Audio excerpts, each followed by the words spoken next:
मित्रों, अभी आपको अध्यात्म के बारे में बताया जा रहा था। अभी बताया जा रहा था कि कोई आपको कहता है कि तू 3 साल से युवा मंडल में जा रहा है, क्या मिला? आप भी सोचते हैं, कई लोग सोचता है। चलिए, ये बात तो ठीक है कि जो 3 साल से हम जा रहे हैं हमें कुछ नहीं मिला तुम्हारे देखने के दृष्टिकोण में। तुम्हें क्या मिला नहीं जाने से, ये भी बता दो। हम तो गए, हमको नहीं मिला। तुम तो नहीं गए, तुमको क्या मिला? तुमको वीडियो मिला, 3-5 मिला। हम तो कम से कम वहां गए तो महीने में 20 बार वीडियो देखते थे, 25 बार रात में बेड से नीचे गिर जाते थे। अब 10 बार जाते हैं, संख्या घटा है। ये लाभ व्यक्तिगत जीवन में तत्काल मिला।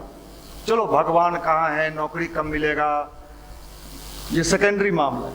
अरे हम बचेंगे तब तो नौकरी करेंगे। आज की स्थिति तो ये है, युवा को अगर बचाया नहीं गया तो संभवतः आने वाले दिनों में मेंटल डिसऑर्डर,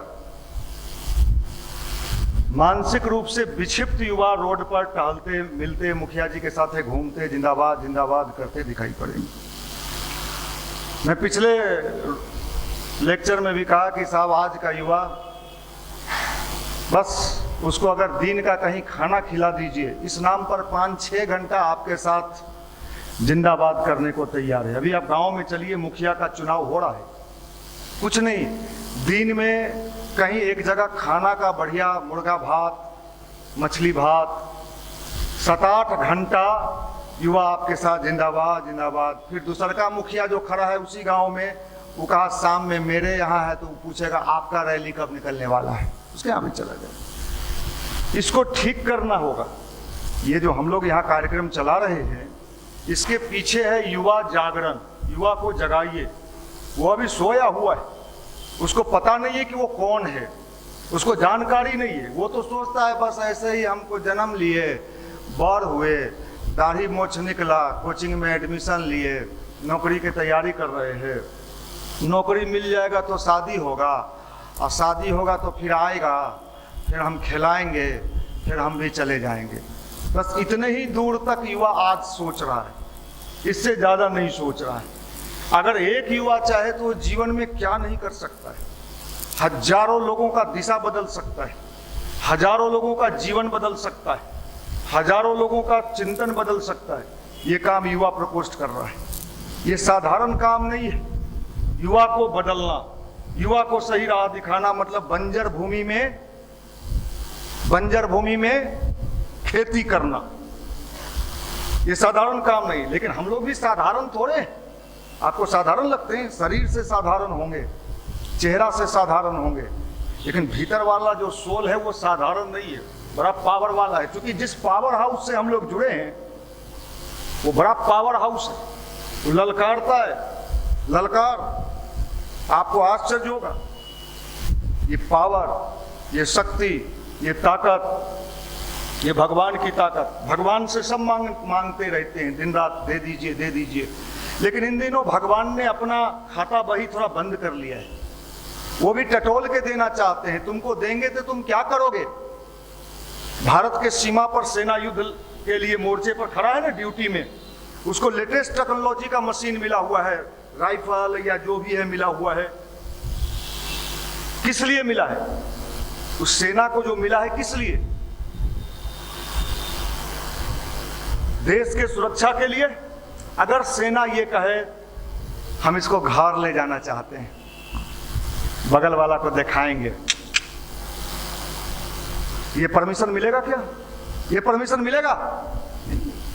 भगवान भी देता है, देगा, लेकिन पूछता है क्या करोगे?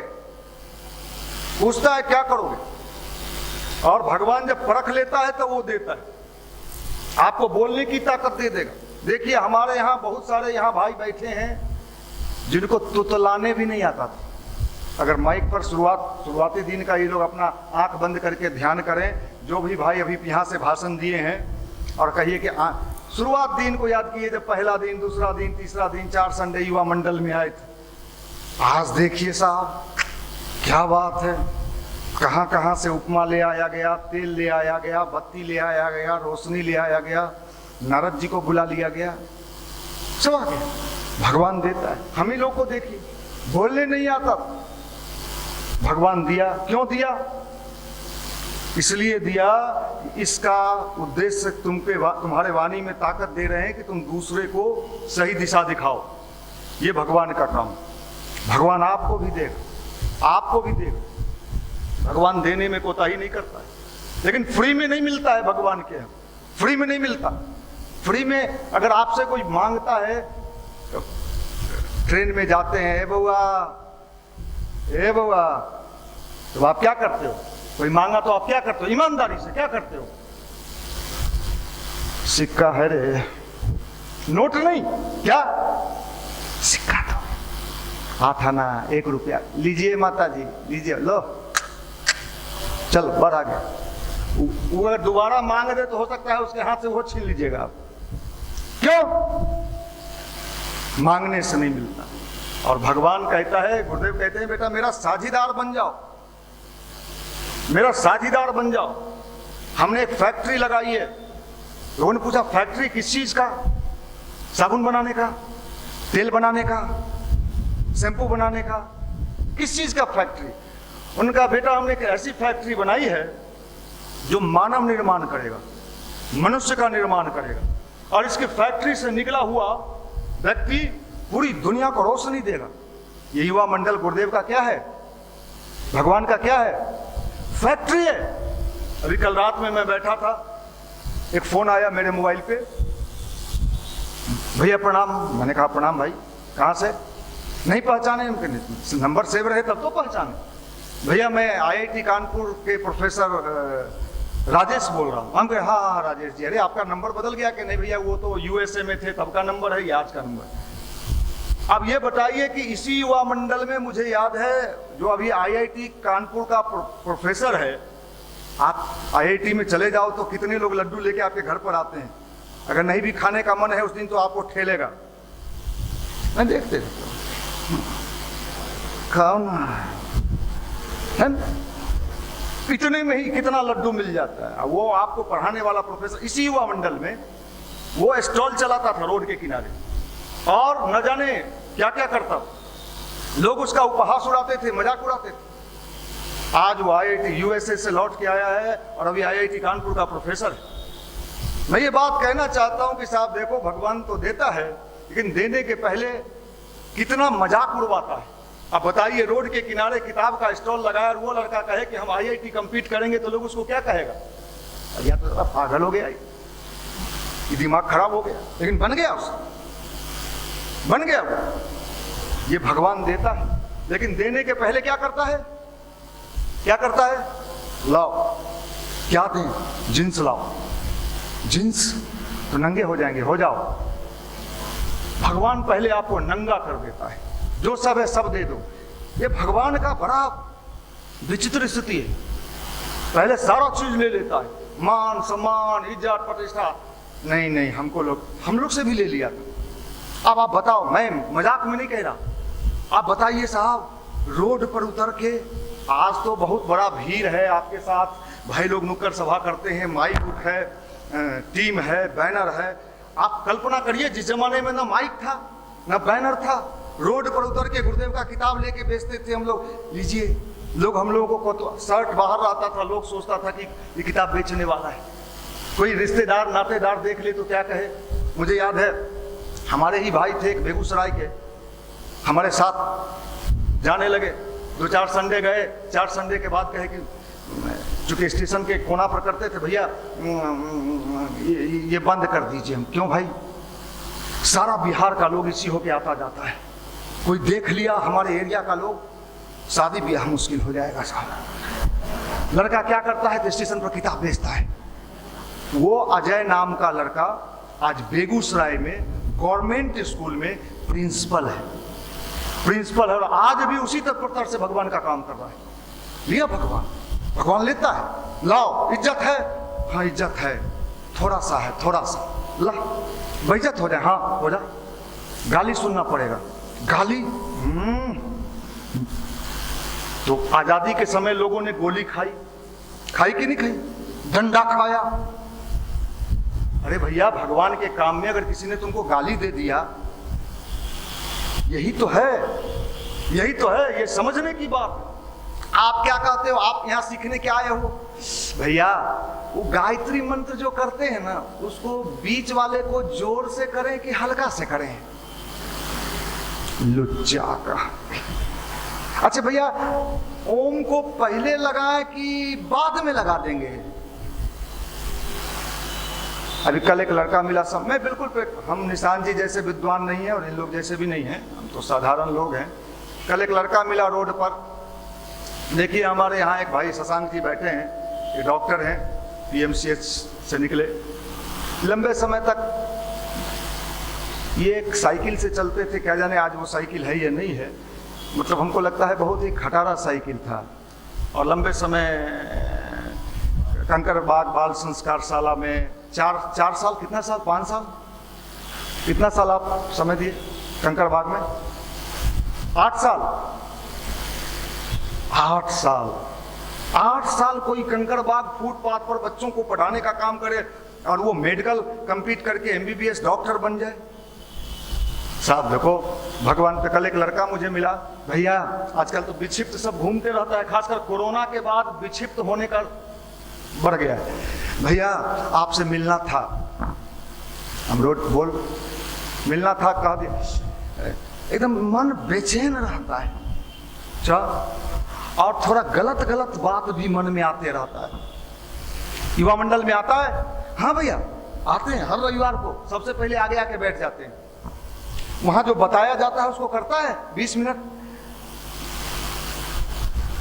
भैया नहीं होता है। हम कहे कि बताओ तो यहाँ झाड़ फूक सेंटर है क्या? ये झाड़ फूक सेंटर तो नहीं है ना।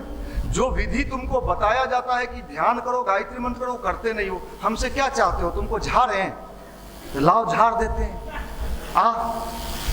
मूर्ख कहाँ के, माफ करिए। ये देखिए बिल्कुल प्रैक्टिकल चीज है। यहाँ आप करो ना, लाभ मिलेगा। आप करो ना, लाभ मिलेगा। हमको मिला, इनको मिला, इनको मिला। आज देखिए यहाँ अभिषेक जी बैठे हुए। अभिषेक जी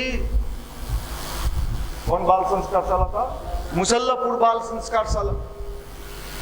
अभी आपका क्लास लिए होंगे, नहीं बोले आज? हैं? आज नहीं बोले। हाँ चेहरा दिखा दीजिए, नहीं लोग देख ले। खड़ा होकर दिखा।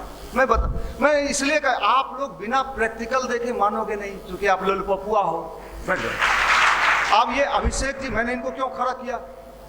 ये अभिषेक जी यहाँ बाल संस्कार शाला में पढ़ाते थे। अभी पटना का बड़ा ही रिप्यूटेड कोचिंग इंस्टीट्यूट है, और जानते हैं सैलरी कितना है? 80,000 रुपया अभी पर मंथ इनको सैलरी दे रहा है। आपको क्या लगता है हम ढुक जाएंगे? नहीं ढुकेगा तू, तो चौकी सर जाएगा जिस पर तू सुतता है। माफ करना। अरे भगवान कहता है ला, देगा?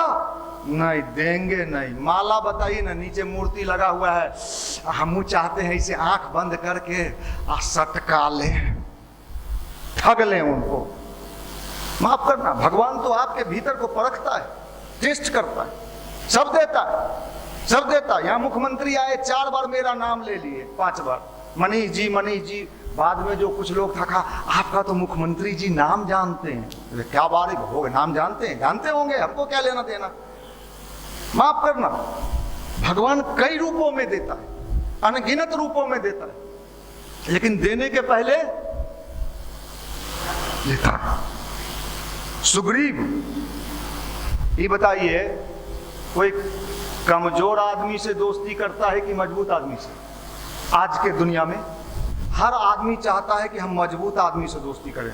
और सुग्रीव भगोड़ा था, पर्वत पर, ऋषिमुख पर्वत पर लॉज में रहता था, कोचिंग करता था, तैयारी करता था, भाई मार के भगा दिया था। और भगवान ने बाली से दोस्ती नहीं किया, किससे किया? सुग्रीव से किया। भगवान हमेशा कमजोर लोगों से दोस्ती करते हैं और उसको मजबूत बना के समाज में बना। विभीषण कैसा डरपोक था, भाई के डरे उसका सिट्टी पिट्टी गुम रहता था। आंख डरे बंद नहीं करता था, लेकिन विभीषण जब भगवान राम से जुड़ा तो लंका का क्या बन गया?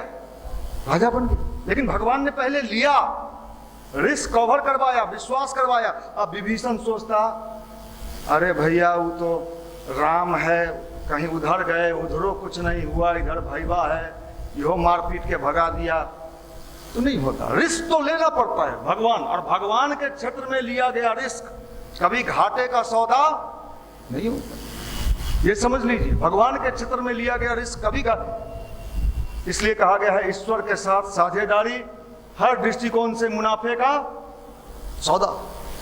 आपको हर दृष्टिकोण से, मैंने हजारों लड़कों को देखा है, इसलिए आप ध्यान और गायत्री मंत्र तो करो ही करो, साथ ही साथ भगवान का काम भी करो। बिना काम के, बिना कुछ के, फ्री में आप चाहोगे तो थोड़ा बहुत तो मिल सकता है, लेकिन बहुत की उम्मीद मत करना। इसलिए भगवान का काम, भगवान का नाम, और भगवान के नाम में कितना नंबर? 20 नंबर, और भगवान के काम में 80 नंबर। और अभी जो हम लोग एग्जाम देते हैं उसमें रिटेन में कितना नंबर? 80 नंबर। और प्रैक्टिकल में, ये दुनिया है, दुनिया में प्रैक्टिकल में कितना नंबर मिलता है? और भगवान प्रैक्टिकल में देता है कितना नंबर? 80, और रिटेन में 20। मतलब माला जप रहे हैं, ध्यान कर रहे हैं, सटका रहे हैं, ओम लगा रहे हैं, ओम ओम ओम, 3-4 गो ओम, रेलवे ओम, बैंक ओम। अब वो कितनों माला जपिएगा कितना नंबर? कितनों हनुमान जी का चालीसा पढ़िएगा कितना नंबर? कितनों शंकर भगवान पर लोटा में जल चढ़ाइएगा कितना नंबर? 100 नंबर में किसी को 20 नंबर आए तो क्या होगा? जीवन भर। इसलिए जो खाली पूजा पाठ करते रहते हैं, देखिएगा उनके जीवन में फूलडलिए लेके घुमाइयो, अब शाम में सब्जी के जुगाड़ करबो, जो भाई, क्योंकि आपने तो खाली फूलडलिया लिया। अच्छा, आप ही के रूम में कोई लड़का आए और आपका खूब चापलूसी करे, कहा भाई तुम तो बहुत बढ़िया हो, और जरूरत पड़े तो धीरे से खसक ले। भगवान ऐसे लोगों को खोजता है। और समझिए, भगवान की परिभाषा ये है, गुरुदेव ने लिखा है कि भगवान दूसरे तरीके से सोचता है और आप दूसरे तरीके से सोचते हो। अगर सही तरीके से हमारा सोचना ठीक हो जाए तो भगवान देने को तैयार है, भगवान देने को तैयार है। आप कल्पना करो, भगवान कभी देने से बाज नहीं आता। आप जानते हो कृष्ण भगवान का दोस्त कौन था? सुदामा। दोनों एक ही लॉज में रहता था। कृष्ण और सुदामा एक ही लॉज में रहते थे, कोचिंग में तैयारी करते थे। क्या हुआ? कृष्ण भगवान द्वारकाधीश बन गए और सुदामा बेचारा वहीं का वहीं रह गया। आज के टाइम में अगर नहीं हो नौकरी चाकरी मिलता है तो पकड़ुआ ब्याह तो हो ही जाता है। मामू फूफा मौसा कोई ना कोई लागबाज का, लड़का खराब हो है तुम देख ली हो, तुम ब्याह हो जाता, शादी हो जाता है। तो सुदामा जी का भी शादी हुआ, लेकिन जिस झोपड़ी में सुदामा जी रहते थे वो झोपड़ी फूस का झोपड़ी था, टूटा फूटा था, और उनकी पत्नी फटी साड़ी पहनती थी। इतने गरीब नहीं, दरिद्र थे। कृष्ण भगवान का मित्र क्या थे? वो दरिद्र। और जिस तावे में रोटी बनाती थी वो तावा फूटा हुआ। तावा में आप लोग रोटी बनाए हो? वो तावा फूटा हुआ। इतने गरीबी का जीवन। और बार बार कहते, सुदामा कहे मेरा मित्र तो कृष्ण है। जैसे कोई आपका मित्र IAS बन जाए या किसी जॉब में चला जाए और बार बार कहो कि मेरा मित्र ये है, तो पत्नी सुनते सुनते कही कि बताइए आप रोज कृष्ण कृष्ण का नाम लेते हैं और ये दरिद्री का जीवन जी रहे हैं, जब आपका मित्र कृष्ण है तो जाके कुछ लाइए ना मांग के। रोज का ताना सहते सहते जिनका शादी हुआ होगा वो पत्नी का ताना समझते होंगे। कुमारे लोग तो मुंह देख रहे होंगे क्या बोल रहे हैं, शादीशुदा क्या राजीव जी है ना, तो आपका नया मामला है। लेकिन नया में ताना ज्यादा रहता है, पुराना में धीरे धीरे बैलेंस बनता है। तो ये सुदामा जी चले गए कृष्ण के यहाँ मांगने के लिए। भूजा भुजवाया, पैदल निकल गए। अब देखिए, भगवान कृष्ण जानते थे कि हमारा मित्र जो है दरिद्री का जीवन जी रहा है। आप में से कितने लोग दरिद्र हैं? हाथ उठाइएगा तो। दरिद्र लोग कितने हैं? नहीं चलो कम से कम हाथ नहीं उठा, हमको तो था एक आध को उठा देगा कि हम लोग दरिद्र हैं। चलो इतना चल दिए वो। और चलते चलते सोचते जा रहे हैं क्या करें। पहुंचे, देख विशाल किला, द्वारकाधीश, द्वारकापुरी बसा हुआ विशाल महल। उनके मन में शंका होने लगा। द्वार पर जब पहुंचे तो द्वारपाल था। क्या बात है? थोड़ा कृष्ण से अभी नहीं, कल सुबह आइएगा, जाइए। वो क्या जाने की, कहा कि कृष्ण मेरे मित्र हैं। जैसे ही कहा कृष्ण मेरे मित्र हैं, सब हंसना शुरू कर दिया। ये भिखमंगा टाइप का कहता है कृष्ण हमारे मित्र हैं, जाइए जाइए यहां से। फिर भी रिक्वेस्ट किया कि अरे एक बार जाके सुनाओ। आज वाला कोई मित्र होता जो आपके साथ तैयारी कर रहा है और वो निकल गया, आईएएस बन गया, और आप नीचे जाते उसके दरबान को कहते तो धीरे से पीछे से कहवा देता, कहो जाने के लिए। पहुंचे हुआ कृष्ण को खबर पहुंचा, वो समय रासलीला में थे भगवान कृष्ण। ये आपका मित्र सुदामा आया, पूरा नाम भी नहीं सुने। देखिए मित्रता किसको कहते। और न चप्पल पहने न जूता पहने, सीधे दौड़ने लगे। और दौड़ते हुए ये भी नहीं देखा कि बदबू मार रहा है, उसका पसीना से लथपथ है उसका शरीर, मैला चिखैला कपड़ा पहने हुए है भिखमंगा जैसा। और सीधे गले लगा लिए और फूट फूट के रोने लगे कि मित्र तूने इतना विलंब क्यों कर दिया मेरे पास आने में। देखिए भगवान जान रहे थे कि दरिद्री का जीवन, इतना विलंब क्यों किया मेरे पास युवा मंडल में आने में। अब फूट फूट के रोते रोते पूछ रहे हैं कृष्ण भगवान सुदामा से, देखिए भगवान की लीला, मेरे लिए कुछ लाए हो? माने दरिद्र सुदामा से भी कुछ लेना चाहते थे, बिना लिए भगवान देते नहीं है। अब सुदामा तो भूजा भुजवा के ले गया था चावल का पुराना पोटली में, वो देखा इतना बड़ा आदमी है, ये गंदा पोटली कैसे दें। लेकिन कृष्ण क्या किए, देखिए मित्र का प्रतिष्ठा, मित्र हमेशा पोटली छीन लिए, कहा कि ये मेरे लिए लाए हो, और फांकने लगे। और उसके 1 महीना सुदामा जी को अपने यहाँ रखे। द्वारकापुरी में खूब स्वागत हुआ, सम्मान हुआ, पैर धुलाया गया, सब कुछ हुआ। 1 महीने के बाद सुदामा को अपनी पत्नी का याद आने लगा कि फूटा हुआ तावा, झड़ता हुआ पानी। कृष्ण को कहे कि अब जाने दीजिए। भगवान कृष्ण कहे ठीक है, कल सुबह आप निकल जाना। 1 महीना के बाद जब जाने लगे तो सुदामा के मन में था कि कुछ तो देंगे, हीरा मोती रुपया पैसा देंगे, इतना मान सम्मान किए हैं इतना। जब जाने लगे तो रथ पर बैठा दिया, 1 फूटी कौड़ी भी नहीं दिया।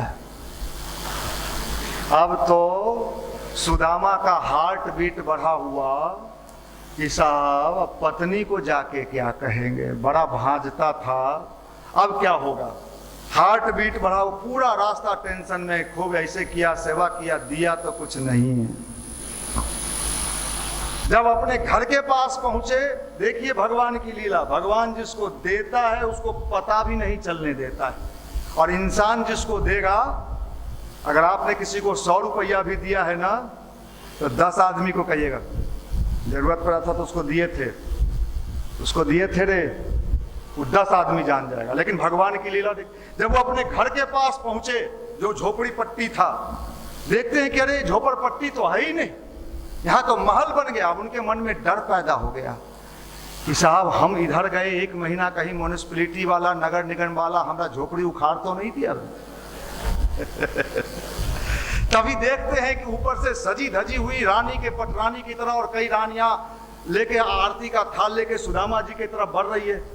अब तो और डर आ गया, लगता है कोई राजा यहाँ रहने लगा है। सुदामा जी बेचारे चुपचाप, उनकी पत्नी आई, पत्नी का श्रृंगार ऐसा था कि पहचान नहीं पाए ये, और आज कहे कि देवी आप कौन? अरे मुझे नहीं पहचाना, मैं आपकी पत्नी, ये कैसे हुआ? तो बताए 1 महीना जो सुदामा वहां रहे, उसे 1 महीना में भगवान कृष्ण ने दूसरा द्वारकापुरी बना के वहां खड़ा कर दिया था। भगवान जिसको देते हैं उसका पता नहीं। ये भगवान की लीला, ये भगवान की लीला है, भगवान की लीला। इज्जत प्रतिष्ठा मान सम्मान सब देते हैं भगवान, सब देते हैं, और बिन मांगे देते हैं। आपको आश्चर्य होगा इस युवा मंडल के बारे में, यहाँ लगातार अनगिनत कहानी है। अभी पिछले फरवरी में, इसी साल फरवरी में, ये जो वर्तमान गवर्नर साहब हैं उनके यहाँ हम लोग ऐसे ही गए, हम थे, प्रभारी जी थे, 2 आदमी हम लोग थे, अंदर गए, हम लोगों ने गुरुदेव का किताब दिया और एक अखंड ज्योति दिया। तो महामहिम ने पूछा हमसे क्या चाहते हैं? उनको लगा कि कुछ चंदा उंदा मांगने आया होगा गायत्री मंदिर से। हमने कहा सर हम चाहते हैं कि सारे लोग, आपके पिछले गवर्नर, उसके पहले वाले गवर्नर हमारे यहाँ जा चुके हैं, आप भी चलिए। और मैं आपको बताऊं, 1 से 2 मिनट के अंदर गवर्नर साहब ने अपने एडीसी को बुलाया, कहा गायत्री मंदिर मुझे चलना है, युवाओं के प्रोग्राम में प्रोग्राम लिख लीजिए। और वो शनिवार के प्रोग्राम में आए थे। लोगों ने हमसे पूछा कि कोई विशेष प्रोग्राम है क्या आपके यहाँ? कि नहीं तो गवर्नर आ रहे हैं। हम पे आते रहते हैं इसी तरह, हमारे यहाँ गवर्नर मुख्यमंत्री ऐसा ही उनका का। अब ये देखिए, ये साधारण घटना नहीं है, ये साधारण घटना नहीं है। मुझे याद है मेरे गांव में एक आईपीएस बने थे मेरे ही रिश्तेदारी में, तो शुरुआती दौर में वो गवर्नर के एडीसी बने भोपाल में। तो मैं जब गांव में उस समय मैट्रिक उट्रिक में रहे थे, तो वो बराबर करते थे गवर्नर साहब के यहाँ चाय जो मिला ना लीफ वाला, हम सोचते थे स्पेशल लीफ वाला चाय मिलता होगा। बाद के दिनों में जब रामनाथ कोविंद जो भी राष्ट्रपति हैं, इनके यहाँ तो हम लोगों का युवा प्रकोष्ठ का हम लोगों का घर आंगन हो गया था। जब मन होता था गवर्नर हाउस में जाके चाय पानी पी के चले आते थे। ये देखिए, भगवान कई रूपों में देता है और विश्वास नहीं होगा, कई बार तो ऐसा मिरेकल हो जाता है। हो गया, ये कैसे हो गया? पर्वत को राई कर दे, राई को पर्वत, ये क्षमता है। विश्वास, विश्वास बड़ी ताकत है इसमें। इसलिए जिस नाव में आप बैठे हो, ये साधारण नाव नहीं है, ये भगवान का नाव है। लेकिन इस नाव को अगर आप ही उचक के भागने का कोशिश करिए, भाग रहे कहीं डूब गए तब रे, तो आप जानो, आप जानो, आपका काम जाने, आप जानो। इसी युवा मंडल में एक लड़का था पीयूष, अभी एजीएम है, मैनेजर से ऊपर रैंक है एजीएम का, सेंट्रल बैंक में साउथ में है अभी। वो जहां जहां एग्जाम जाता था वहां वहां किताब बेचते जाता था ट्रेन में। आज देखिए एजीएम, कितने लोग, मुझे तो अनगिनत, कितने दरोगा, कितने लोग। तो भगवान देता है, लेकिन देने के पहले लाओ निकाल, क्या दे बाबा? जींस दे, नंगे हो जाएंगे, हो जो आप हो जाना। कभी भगवान के लिए नंगा होके देखना। अच्छा, रूम बंद करके नंगा हो? नहीं, रूम बंद करके अच्छे नंगा होने का मतलब कपड़ा खोल देना नहीं, मतलब ये देखिए, देना बड़ी बात, देना, समय दान। कौन दान? समय दान, समय दान। भगवान कहता है तेरे पास कुछ नहीं है, समय तो है, 2 घंटा का दान दे दे। कहां दे? बाल संस्कार शाला में बच्चों को पढ़ाओ। और कहां दे? वृक्षारोपण में दो। कहीं न कहीं भगवान का काम समझ के भगवान के अभियान में आप समय दान करिए। आपका समय दान भगवान के खाते में जमा होगा। भगवान कभी किसी का रखता नहीं है, सूद मूढ़ के साथ वापस करता है। इसमें से कोई, जितने भी भाई बैठे हुए हैं, जो जिन लोगों ने यहाँ प्रवचन दिया है, आप उनसे पूछ लेना कि आपको मिला है कि नहीं मिला है, आपको मिला है कि नहीं मिला है। कोई नहीं कहेगा कि मुझे नहीं मिला है, भगवान देता है। और हम चाहते हैं कि यहाँ आए हुए हर युवा का जीवन सुंदर बने, सुखद बने, वो अच्छे अच्छे जॉब में जाएं। और जब जाएं और यहाँ से आके बोले, आप सोच लो, आपके माता पिता को जो खुशी मिलता होगा वो तो मिलता ही होगा। जब कोई युवा हम लोगों के पास आके कहता है कि ये जॉब हमें मिल गया है, उस दिन हम लोगों का छाती चौड़ा हो जाता है कि हमारे बीच का ये भाई था, काम करते हुए आज एक अच्छे नौकरी, एक अच्छे जगह को प्राप्त किया है। ये शुभकामना मिलता है यहाँ।